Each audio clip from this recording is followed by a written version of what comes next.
Welcome to Sonido Cumbiaton, a podcast where we talk arts, music, culture, politics, and all that jazz, but from an undocumented and queer perspective. My name is DJ Sizzle, and I am joined by my lovely co-host, Julio Salgado. If you haven't done so, please, pretty please, subscribe to our YouTube channel and share this with a friend, a comadre, a food fan, a foodie. And follow us on social media, IG and TikTok at Cumbiaton_LA. That is at Cumbiaton_LA.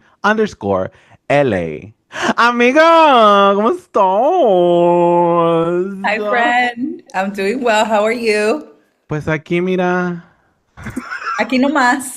Aquí nomás, mira. Pues, you know, with my coffee, with my water, with my green juice, jugo de nopal con aloe vera, cucumber, orange, and some other... ginger. Ginger. Oh, did you make it? No, my mom did. El nopal es bueno, es que una que tiene diabetes, el nopal es bueno para esas cosas, para mantener el azúcar, you know, so yeah. How are you doing? That's really good, girl. You are fully into your señora era, and I am about it. You know, I've been wanting to juice for a little bit, pero siempre I'm just like, ay, tanto pa poner, tanto pa sacar, tanto to clean up. But you know what? We are getting to that age where we have to be a little bit more mindful. Yeah, but let me tell you, don't juice smoothie. It's a green smoothie because it's the fiber that's good for you, for the poops. Because juice, when you juice, it's too much sugar, and it's actually, you're only getting like the sweet stuff. But when you smoothie, and you just throw everything en la licuadora, estás, te lo chingas. Strain it? No, because you drink the fiber. You eat it. I like chewing when I'm drinking my smoothie. Well, I mean, one thing about Julio, he's gonna overshare, okay? It doesn't matter the time, doesn't matter the place, you know, my girl is going to overshare. I think it's important to share those things. You know, it's for your gut, it's for your health. But anyways, amiga, ¿cómo has estado? ¿Qué has haciendo? You've been all around. You've been touring. You've been busy. Booked and blessed.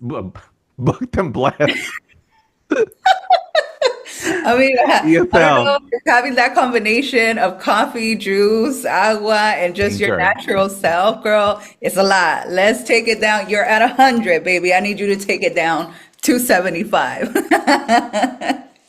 But yes, thank you for checking in. Yeah, the girls have been busy. The girls have been active. And, you know, we've been kind of all over California, including a little road trip to Vegas, which I will get into it in just a bit. But, you know, this month, November leading up to December, have been really busy. You know, it's kind of like the last push of the year right before we enter the new year. But I was lucky enough to be able to join Locatora Radio, you know, a couple of weekends ago for their anniversary show that they are having, that they had.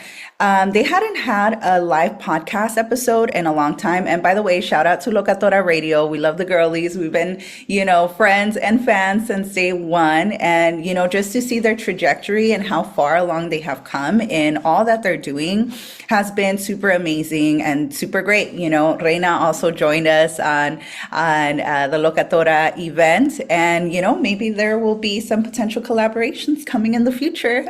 We're putting it out there. We're manifesting it for the new year. And that weekend was very busy because we also got to check out Prieto. Prieto is Yosimar Reyes' show, our previous host, our previous guest, and it was amazing. And maybe we can break it down a little bit. I don't know if y'all want to do it here, if y'all want to do it towards the end, because we also have, you know, multiple people that went to the show. We saw a bunch of people, like artists from all over Los Angeles, California. People even drove in and flew in from out of state. So it was really beautiful just to see community come together. And for me, it just filled my entire cup being in, you know, women-led spaces, queer-led spaces, just beautiful, you know, in times of crisis and chaos.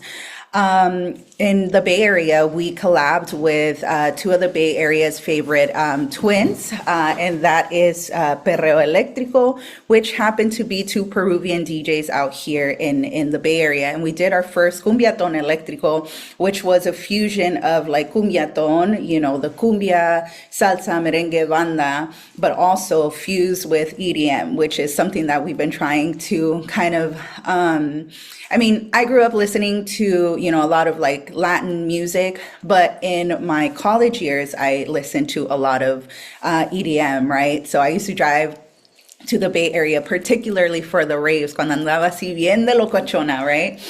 And it was really cool to get to play, you know, the fusion and the merging of the two cultures, right? Like Latin, but also EDM, which has become really prominent. Latin EDM, Latin house, guaracha, has become really popular over the last few years. So it was really cool to be able to, you know, fuse those two. And last but not least, Cumbiaton was invited to Latin Grammy Week by Remezcla in Las Vegas, which, whoo, let me tell you, I had not been to Vegas in a while, and it is because every time I go to Vegas, girl, I get spent. It is so much energy walking from place to place. It is so much energy just, you know, to be out there. But you know what? We had a really good time. It was really dope. We got to network and connect with a lot of people, industry people, artists. We got to go to a lot of like the private pre and post Grammy Latin parties that happened. And it was just a vibe. So if you are an artist or you are in the industry, that is the week to go to Vegas in because you run into so many people from all over. So that was really great. But Julio, you also have some amazing updates. So would you mind sharing with our listeners what those are?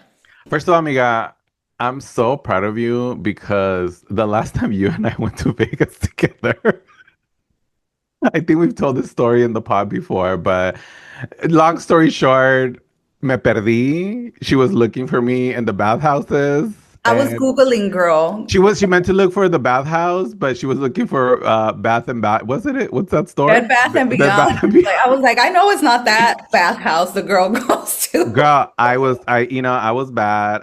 This was my drinking party days, but look at you now, going to Grammy parties. She ain't looking for Julio at the bathhouse no more. She out here in the Grammys. But girl, I'm so proud of you. I'm so happy. And yes, I do have some updates. I've shared this on my Instagram. But girl, she's officially formally undocumented. Girl, I need to update my bios. I need to update. Like now, I'm just the queer part of the podcast. You know, the undocumented and queer. But yeah, girl, it's 30 year after 30 years of being undocu, she got her green card and being the artist that I am and the creative, like I need to do something with those emotions and those feelings. And I'm actually currently right now, I'm writing my next comic strip for, you know, Good Immigrant, Bad Immigrant that I write for the LA Times. And I'm interviewing people who have received the adjustment of status and gone back to their countries. I think by the time this comes out, the issue might be out. But I interviewed Javier Zamora, Sonia Guinanzaca, and Tania Unzueta, our friends, you know, formerly undocumented friends who have, you know, are doing amazing work. But yeah, getting emotionally prepared. I'm actually going to Ensenada in like 8 days. And yeah, I just, you know, there's so many feelings. It's like the feeling of going back to a place that I haven't seen for so many years. I'm going back as a whole as married man. You know, for as far as I know, I'm like the first gay person in my family to be married. So there's a lot of firsts, and I don't know how people are gonna take it. So yeah, it's a lot of that, like a lot of how are my family gonna take? Because you know, one of the things that I'm realizing too is that yeah, these are my blood family, but they're kind of strangers now. You know, you guys are my chosen family now, and so like it's really strange to how that's going to be received. So that's kind of what's keeping me in my head. The reason we haven't gone back is because, my husband works and he hasn't been able to take the time off, but we're gonna use the holidays to go back. And so, yeah, I'm really excited, really just excited to go eat some ceviche and tacos, que soy de Ensenada. Soy de la otra costa, de la bahía, de la otra bahía de Ensenada. And Amiga, so, somos de la misma cosa. It's girls, somos costeñitas, costeñitas, yes, but it's on the same coast, girl. It's just a different. But the other side. But you know what I mean. Okay, okay, tú dale. Somos primas lejanas. And yeah, so I'm really excited about that and nervous and all the things. So that's my update. I also in the past couple of weeks I've been, if for folks who are listening to this and you want something to do, I'm part of two exhibits in Southern California happening right now. One is at the Billie Jean King Library in downtown Long Beach. I'm part of this show called Revelate. I can't even pronounce it. Revelate. It's about revelating stuff. And, it's part of the Arts Council for Long Beach Professionals, Long Beach Artist Professionals. And I've been part of this fellowship with other Long Beach artists. So, we're part of this exhibit that's up there. It's up until next March, I believe. And it's the library. If you haven't been to the Long Beach Library in downtown, it's so fucking cool. So go check it out. And then the other exhibit that I'm part of, it's called Radical Histories, Chicano Prints from the Smithsonian, which is currently showing at the Huntington Art Museum in San Marino or Pasadena. It's like close to Pasadena. But the cool part about that show, of that exhibit, is that it was part of this other exhibit called Printing the Revolution that opened at the Smithsonian. Your girl is at the Smithsonian, but it opened during the pandemic. And so a lot of people didn't get to see it. Shout out to Jesus, our producer, who came with me during the pandemic to the Smithsonian and to record a little video. So go on YouTube, look up a little movie that Jesus made about that Smithsonian exhibit called My Name is Julio. So yeah, girl, the girls have been busy and booked and being artsy. And I'm happy and and I'm happy that I got to see you both. But we'll talk about that more later. But for today's show, you kind of already mentioned her name, but Sissel, would you give me the honor? Wait, will you give us the honors? Will you? Te doy lo que quieras. ¿Me das? Amiga, ¿me das? Te doy. Ay, no seas lesbiana. Can you introduce our guest, please? Our beautiful, amazing guest. I was telling Pablo and Jesus before we started, not to make it awkward, but when I met Reyna, our guest, I kind of had a little crush on her because she's so pretty and she's so beautiful. So I'll pass it on to you to introduce it. I just made it awkward. Awkward. No, girl. I think that is the sentiment with everybody. But before we kind of put it out there, right, we want to give her a proper introduction. And today we have a super amazing guest who's a longtime friend of the pod, whom you might have heard shout out once or twice, or maybe 5 times, because this is literally one of our favorite restaurants here in the Bay Area. And we are referring to none other than Las Guerreras Kitchen in Oakland. Las Guerreras Cocina is a family-owned, women-led kitchen based in Oakland's historic Swans Market. They proudly serve the bold, soulful flavors of Guerrero, Mexico, a place where coastal abundance, mountain traditions, and ancestral recipes come together to tell a story.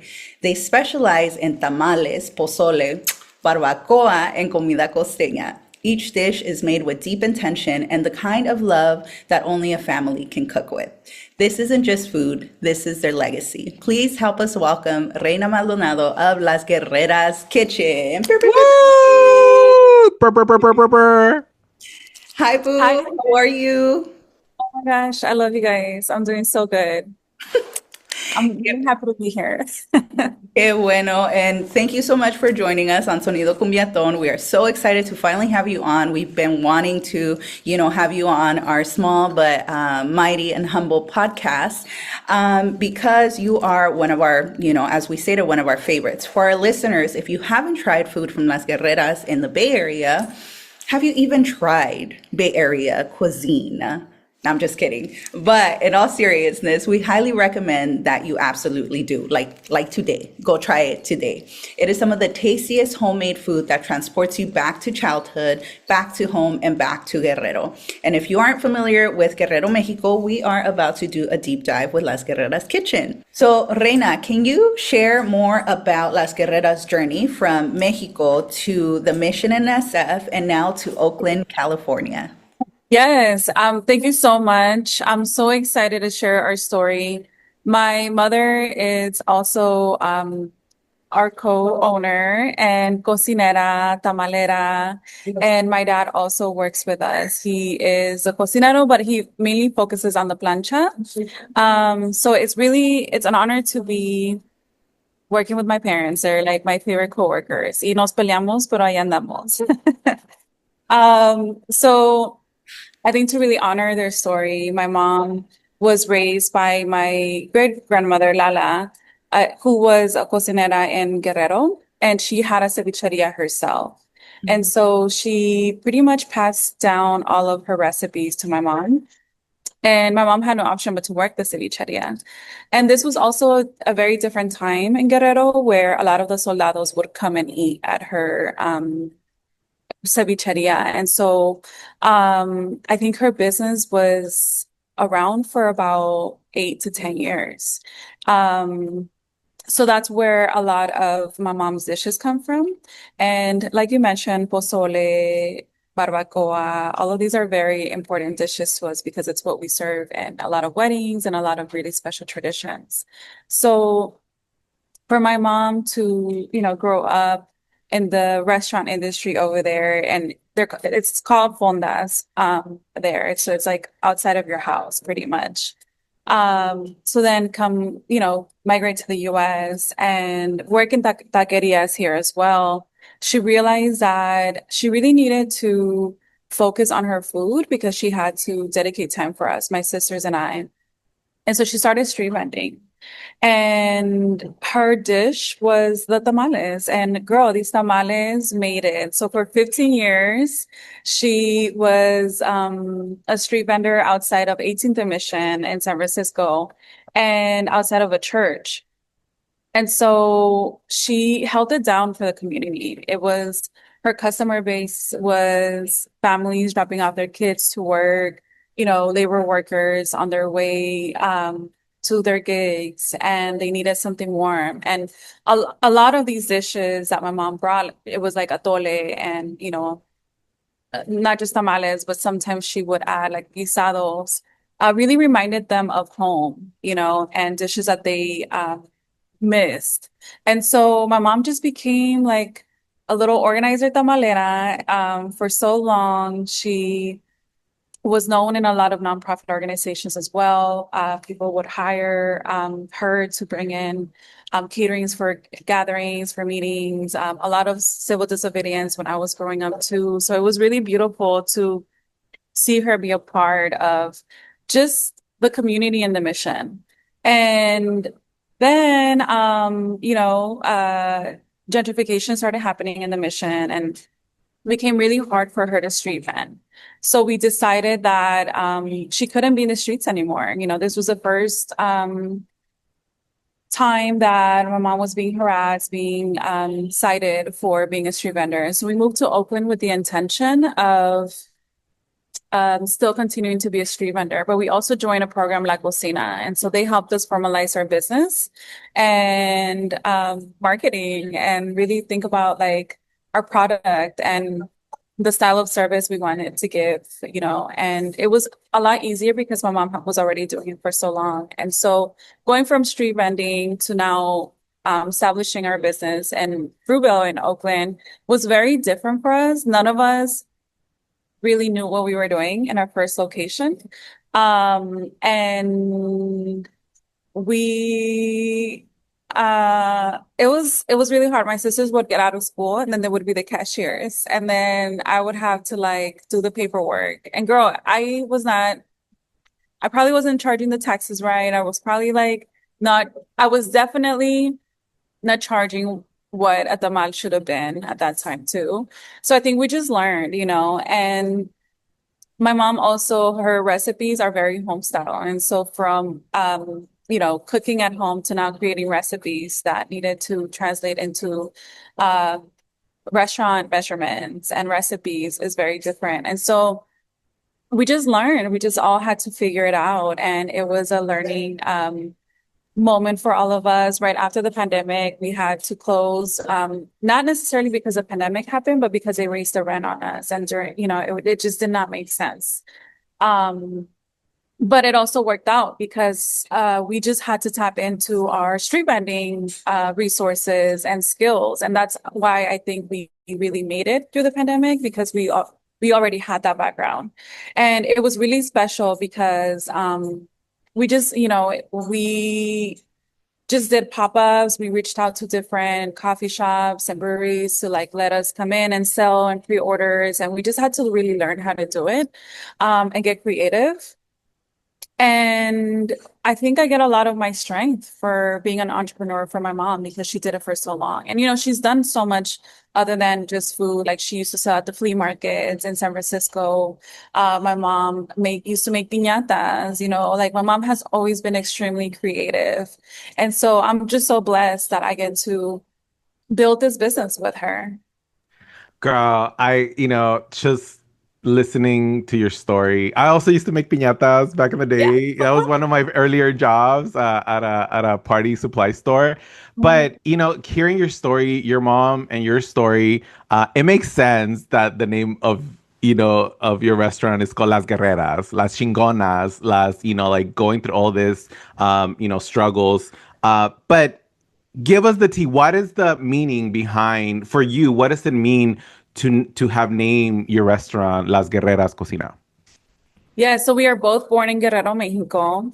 We're from the coast, we're costeñas, and it was really important to bring that home and those roots with us, but also what it means to be a guerrera in this country. For my mom, it's a very different experience because she is a mother, she is an immigrant woman who has made it. And so for her, the definition of being a guerrera is a little bit different than mine because I came here as a kid, right? And then I had to learn how to really navigate the system and then also learn from my mom all of these skills. And so us combining like our both of our identities and our roots and honor where we come from was really important for our business because we really want people to understand what food from Guerrero is and why it's important that we migrate it with these recipes, why it's important that we offer that in the Bay Area. I love me cheesy tacos. I love me a lot of taquerias, but I think our style is more comida costeña from, recipes that have been passed down, but also honor the tradition of making these dishes. That's really beautiful, Reyna, and thank you so much for really elaborating on why this is important to keep, these traditions, these recipes alive. And in the conversations that you and I have had, I know that you all take, the recipes, the ingredients, and the sazon very serious. You bite into a taco, you bite into a tamal, the flavor is full force, right? So can you share a little bit more about what goes into making some of the food that is served to the patrons directly from your kitchen? Yes, I can start with the tamal. It's really how, we started. And the tamal recipe has not changed the last 22 years. And the masa that we get is directly from the corn that we get is directly from Mexico. And we work with a business here in the Bay Area that has a molino. And so the nixtamal is pure corn. There is no flour in it. It's just three ingredients aside from corn. It's lime, water, and fattening. So whether it's manteca or vegetable oil. And so it's really important for us to work directly with growers in Mexico who care about the maíz because you can taste it. It's also how we grew up. That's the only way that we grew up, really. In Mexico, you have 5 different molinos and one mercado, and you have to figure out which one's your favorite one. And so a lot of it is in the guisados. My mom works with over like 10 different chiles, from dried chiles to fresh chiles. And all of them have a very unique purpose and, way of cooking it. Some of them you have to soak, some of them you can't, fry for longer because se pone amargo. There's like all of these different ways to really work with chiles. And to me, it's so beautiful. I always think that my mom used to teach a chile class because there's so many ways to get creative and it can change the texture if you boil it to like if you fry it, it makes it more creamy or the spice level also changes. So I get to really learn all of the different ingredients that my mom does. And for her, she always, girl, it's so basic. Like sometimes the salsa is just tomatillo, salsa, ajo. And then it's like, un puñito de esto, un puñito del otro. And girl, my mom's hands are big. So like un puñito for me is like three of my puñitos. So I think it also teaches us intuitive cooking and what it means to really trust your intuition and to also trust your, paladar and to really work with what you think is best, and that's why that puñito is like you have to taste it as you go. And so it's really beautiful to learn intuitive cooking because in the food industry, it can be very rigid. It can also be very focus on recipes and measurements, but sometimes the amount of chiles that you need to add is not the same because if you study the veins in the chile, it might be more spicier, which means you need to add less.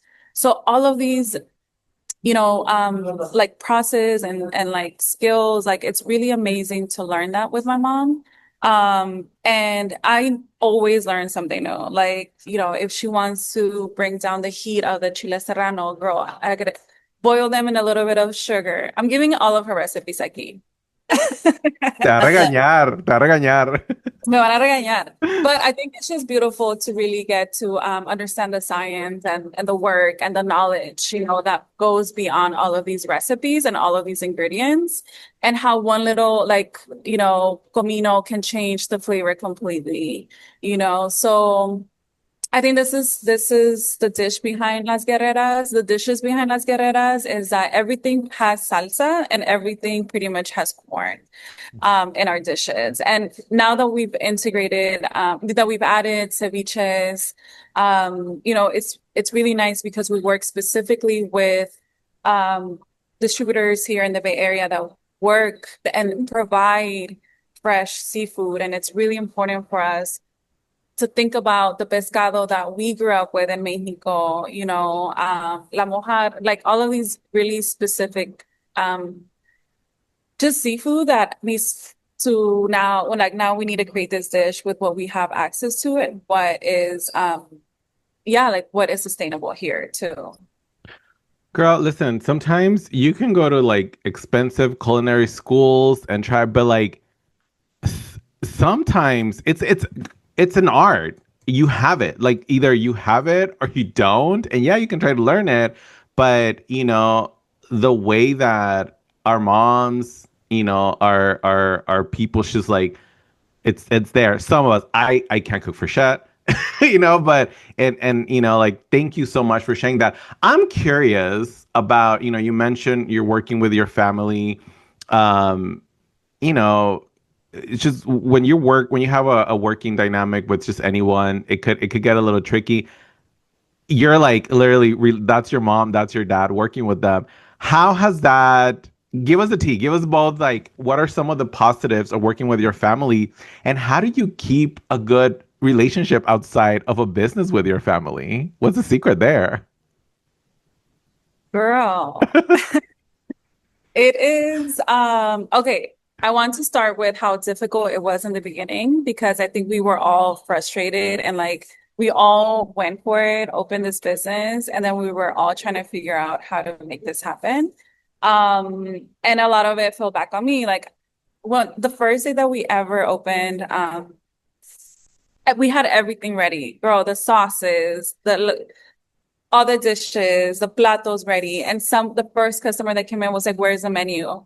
I was like, "Where is the menu?" So when I tell you that we had focus on everything, in the kitchen, and we thought we were ready. We really were not, and I was the marketing person. I was the one assisting the kitchen. I was making compras. I was, designing the space. I was the one limpiando, I was doing everything. So it was really hard because, my parents are also monolingual speakers. And so a lot of the computer work, I have to do the invoices, the POS system, all of these little things that add up, I had to be in charge of. And so when I tell you that in the beginning, we were all trying to figure it out. Like it was like that experience. And I think we were all somewhat shocked by how much support and love we received by the community and also the patience that came with it, because once they got to know us, once they got to know our story, they just knew that we were all trying to make it. And I think that gave me a sense of freedom to know that it didn't have to be performative. But I also had to say that I remember one time I had to sit down and talk about these frustrations, with a friend of mine. And then what came out of that was that I had to really be honest with myself that my mom had done it for so long, for 15 years, being a monolingual speaker, being a mother, cooking by herself, the guisados, making the tamales by herself, even though we came in and supported after school and maybe wrapped the tamal, and like helped here and there, she was still doing all of this by herself. And so I had to learn how to be more patient and have more grace for my mom because she had already done it for so long that I was coming in to really support and also learn this. And so we had to change from being frustrated to then just kind of laughing at ourselves and being okay with the mistakes and, being patient with each other and remembering that the system in the food industry is really not in place for people like us to succeed, right?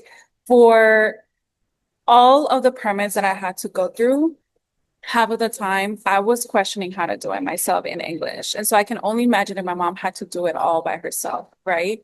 And so then the financial, process happened and we had to get loans and we were like submitting loan applications with our ITINs and we got rejected so many times. And then on top of that, we had to really figure out how to pay ourselves very little, right? And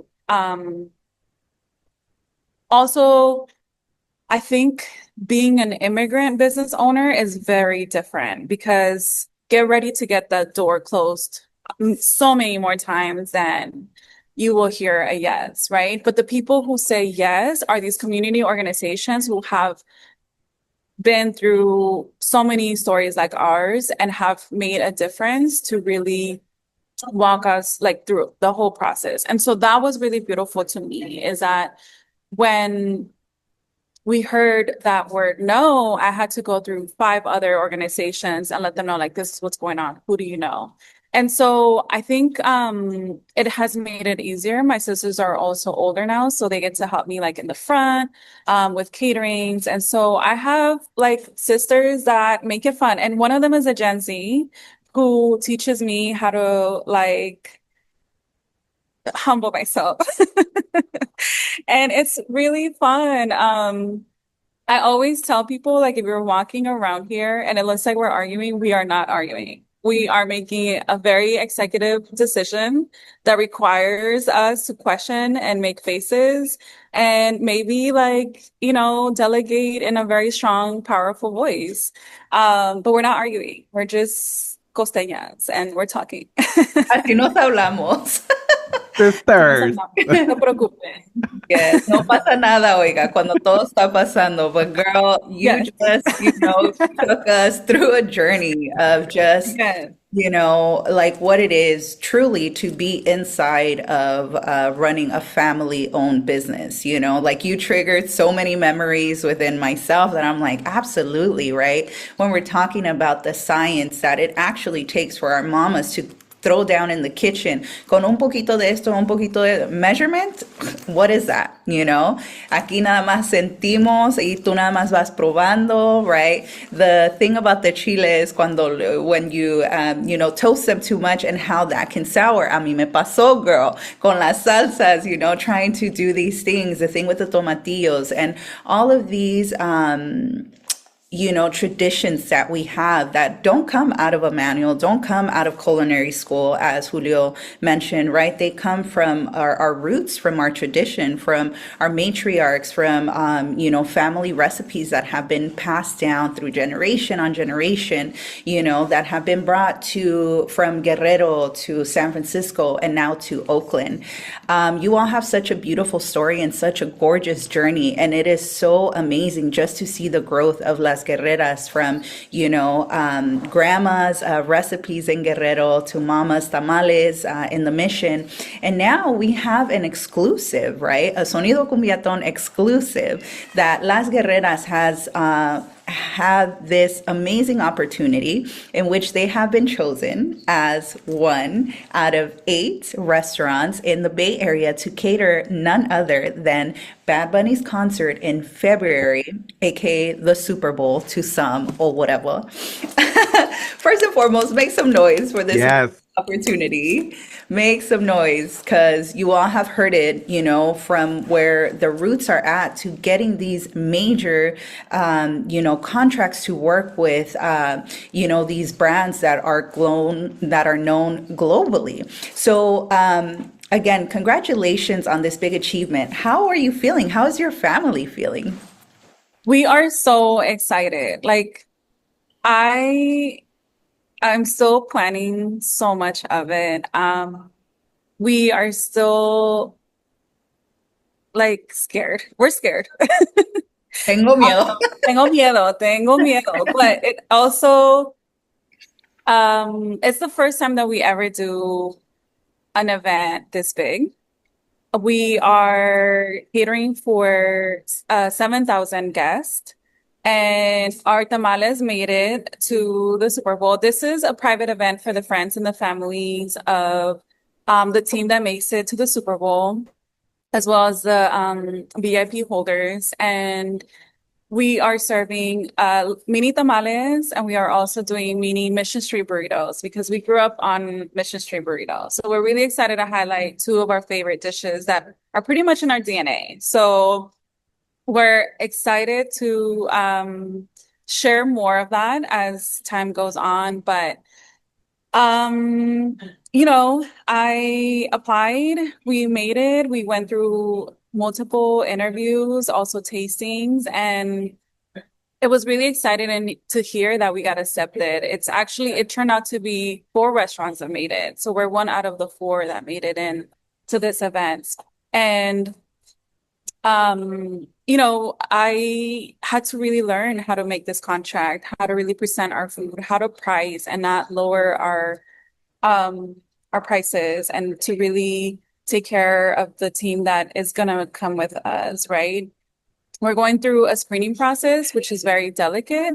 And we've had to learn how to go through that screening process as well. And more than anything, girl, get ready because the pots of frijoles that we gotta do, the masa quantity that we have to make, the guisados, the grilling of the chicken. So like I'm just excited to make this much food and see what that looks like. And it pushed us to really think about new things that we have to do. We have to rent freezers, something we never thought about. We have to rent refrigerated trucks, I think this opportunity really made me think about what I would like to do with catering and where it's going.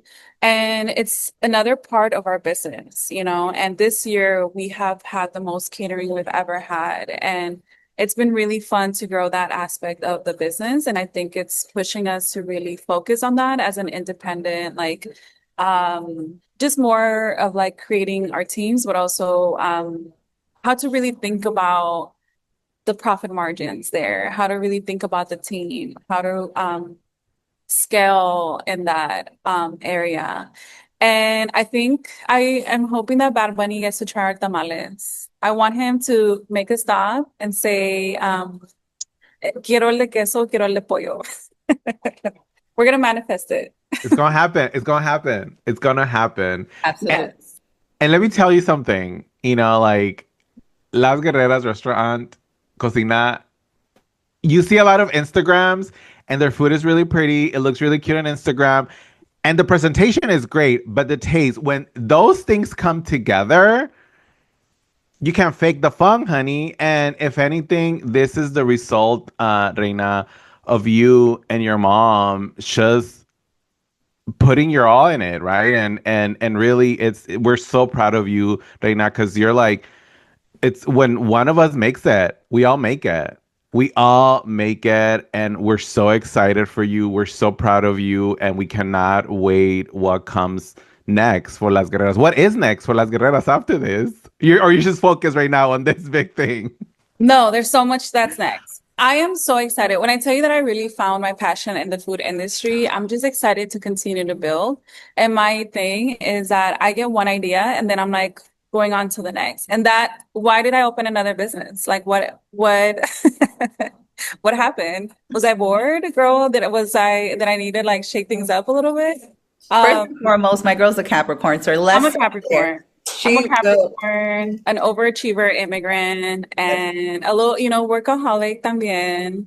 Um, so there are so many things that's nice. I really want to expand on catering this year, and we're starting to do oyster shucking for private parties as well, which is really exciting for us. I know. What does that mean? What is that? Oyster shucking? Like you're. Yeah, so we bring oysters to the events and then Uh-huh. we bring in our staff. And so we open them, like we shuck them there at the events. And so it's going to be part of a full service that is going to be offered for a lot of weddings, a lot of private events. Love this. So we serve them with like aguachile sauce, our marisco sauce. So it's gonna be so fun. And I'm really excited to build this part of the business.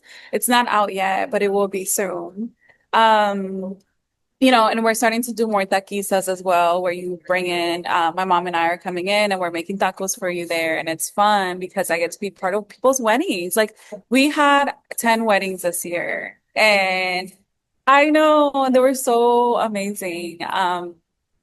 So I think catering is definitely expanding and it's going into its own world. And I'm enjoying the process of it too. And then, having the Super Bowl and being part of this event, but also having it here in the Bay Area, I really want to connect with other artists. I really want to connect with other just creatives who are doing so many amazing things and especially events.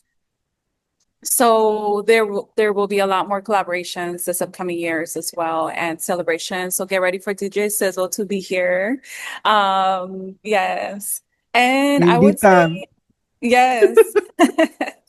And I think that, we're getting ready to change our menu up as well for dinner service. We really want to change it up.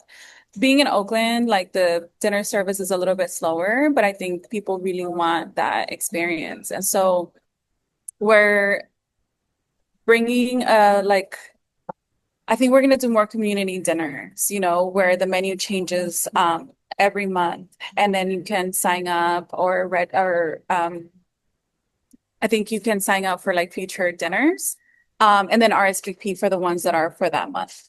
So we're trying to build more community. I think after this year, we learned that it's really hard to not burn out and to really rely on our community, but also like that's how we felt safe. And so we would love to do these just more intimate dinners with a dedicated menu for that season. Thank you so much, Reina, for sharing that. We're so excited, for all the things coming for you all. And we're going to pivot to our next segment that we like to call What's on Your Cultural Rotation, where we ask our guests and we ourselves share about the culture that we're reading, consuming, perhaps a show that we're watching. And I thought I'd kick it off with something that we kind of started off earlier, which was the three of us attending Yosimar's show, Prieto, which I brought my mom and we were just crying, bawling. It was just one of those shows. We've seen Yosimar's show progress and just what, he's presenting. And it's just beautiful. And Reina, it kind of, connects to what you were talking about as immigrants, dreaming bigger. And that's exactly how I felt. Like I was so proud of Yosimar's show. And it's just like left me walking out of that show just, so proud of the work that's coming from our communities and just seeing all of our friends there, all of our friends that came together. It was a beautiful reunion. So like I'm just like I came out of it, completely full. How did you all feel after the show? Because that's our girl. That's our girl. Like you'll see. That is our baby bird, who is not a baby bird. She's a full-on eagle soaring, doing her thing. Hmm. But yeah, similar to you, Reina and I watched it on Saturday and Sunday, but I think that Saturday night, like we were both just bawling. Like it was a full release of like emotion. Again, a lot of the things that Yossi touched on are very relatable, obviously, to the immigrant experience, growing up as a young, undocumented person here in the US, trying to make it and trying to balance, that working with your family, working, within these structures that, as Reina also mentioned, they're not meant for us to succeed, yet we are doing it, right? So it was really beautiful to see just communal healing almost that Yosimar presented on stage. And again, I feel like, dude, my eyes were so puffy. And I had to DJ after his opening Saturday party. So I ando with my mascara running, my eyes puffy because I was just, crying like for 30 minutes straight.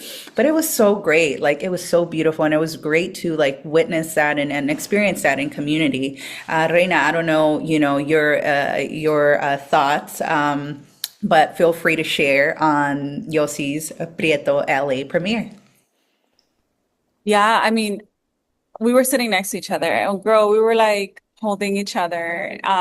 I think we were both crying to the point we were like, girl, I think we need to step, do we need to step out? On Saturday. I think I felt it so much on Saturday too. I think Sunday I was a little more prepared. Um, it was really beautiful. I think I've been through two different shows of Prieto with my friend, and I think every single one of them, they're so like just powerful. But this one specifically, I think not having his abuelita present really touched us all because we've been through life with him, like as much as he allows us to see on social media, but also being his friend is it's so different for me. And so to see him have all the strength and go up there and share his story in this way, I was just so proud. I'm like so proud of him, and also I think about the strength that it takes to write this and to present this in that way. Because girl, I'm a hot mess and we partied the night before and it was like he's able to bring all of us through his experience, but like it reminds us all of what we've been through, kind of just like what you shared. But I think one of the things that really like helped me think about like it put so much into perspective of like where this country has been going, but also it made me feel like we are okay because we have each other. And leaving here, I'm going to like I have badass friends who were making it, and just like Julio said earlier, like we are all dreaming big, and I can see my friend doing this solo show. Like, where are the contracts? Like they better get on this as soon as possible because I know this is gonna make it to, I'm not gonna name anyone, but like it's gonna make it. We're gonna start on our subscriptions, we're gonna start seeing it. So I'm excited. I know it's going there. It was also really powerful to like see the crowd there because there's so many artists that came to see him and just hearing them share their own perspective, I was like, oh, like, um, Yossi, like it's a cult. Like we are in this cult. And in a positive way. And we're like, what's next, We're So not a regular cult. We're a we're cool not. cult. Yes. Love it. Is there anything else? Yeah, so shout out for Yosimar. Is there anything else that y'all are watching that's in the culture that you would like to share? Yeah, is there anything else? Any? Mm? Is cult short for culture? Because that's what we are in. We are in the badass migrant boss ass culture. That's the cult that we Somos currently. cultas. Yes, Somos cultas, cultas. amigas. Just really briefly, I've been reading. This is one of my books that I've been stuck in currently, Tias and Primas. Speaking of badass, amazing migrant folks, we also have Prisca Dorcas, who is an author, and this was her first book, author of founder of Latina Rebels, author for Brown Girls with Sharp Edges and Tender Hearts. These are the two books that, she has written, and this is the one I'm on currently. It is so good, y'all. If you haven't done it already, especially for those of us that have a very heavy matriarchal lineage and like families, right? This is such a great book because it also kind of breaks down the models in which kind of we consciously or subconsciously operate within. And it's really beautiful because she is an author that, went to study, gender and English and, she's very well versed in the topics that she speaks of, but she makes it so that it's also very, understanding to people that maybe don't have that higher education access, right? And she breaks it down to a point where we are able to see how our roles play out within our families. And I don't know, it's just something that these two books that I've been, really reading that are super awesome. So if you have the chance, I definitely recommend Tias and Primas and for Brown Girls with Sharp Edges and Tender Hearts by Prisca Dorcas Mojica Rodriguez. Loves, loves. I personally, thank you for that chair. So I'm not a huge fan of musicals, but I just went to go see Wicked for good. And let me tell you, the way that that movie just like it's like a mirror of what's happening right now in our society.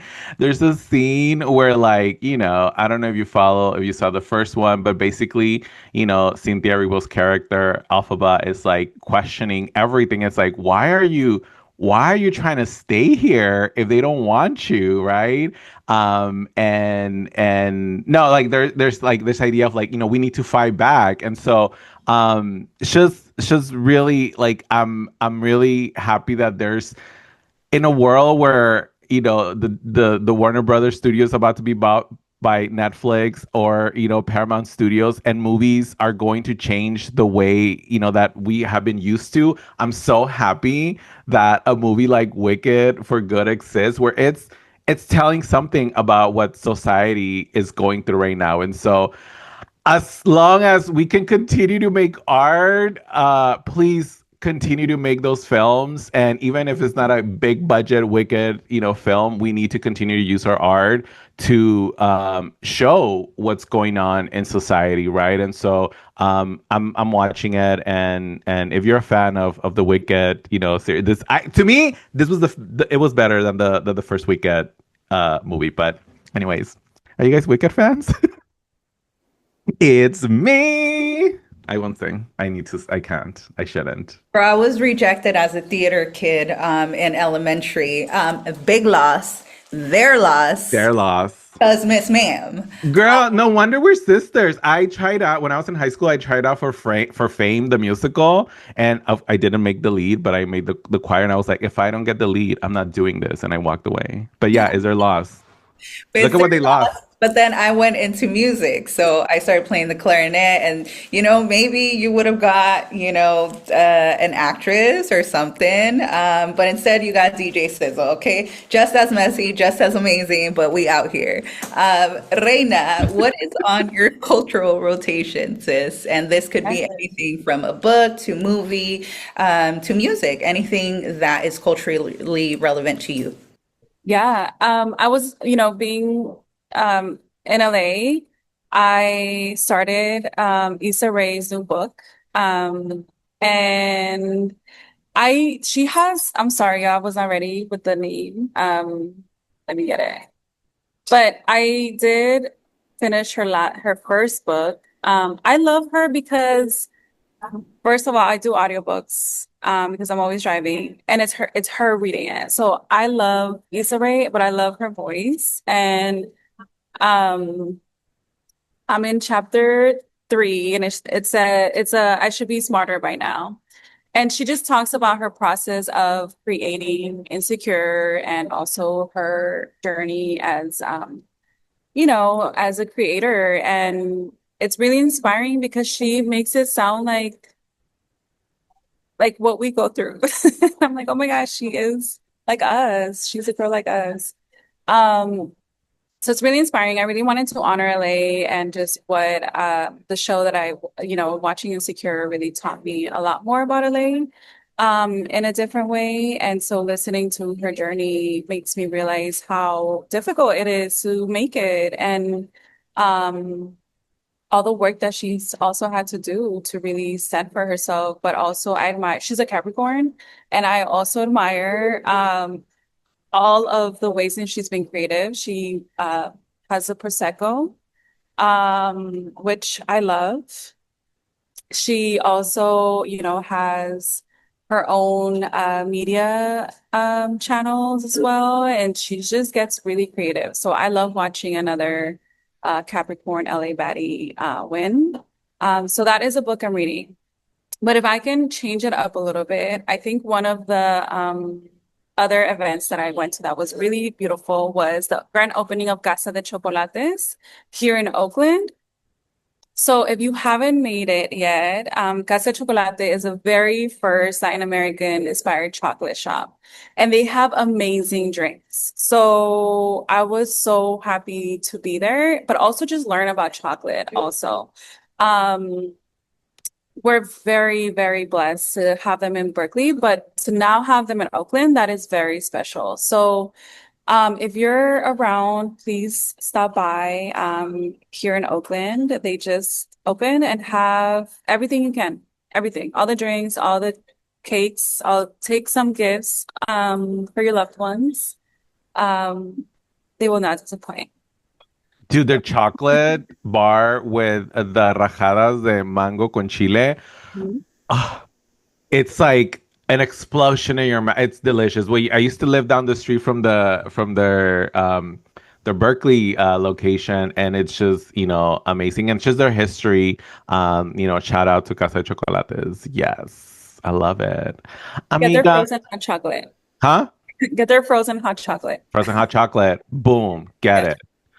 Reina, thank you so much for joining us today and for sharing your brilliance, your family brilliance, and where can people find you on the socials, and if they want to hire you for their weddings. Que viva el amor.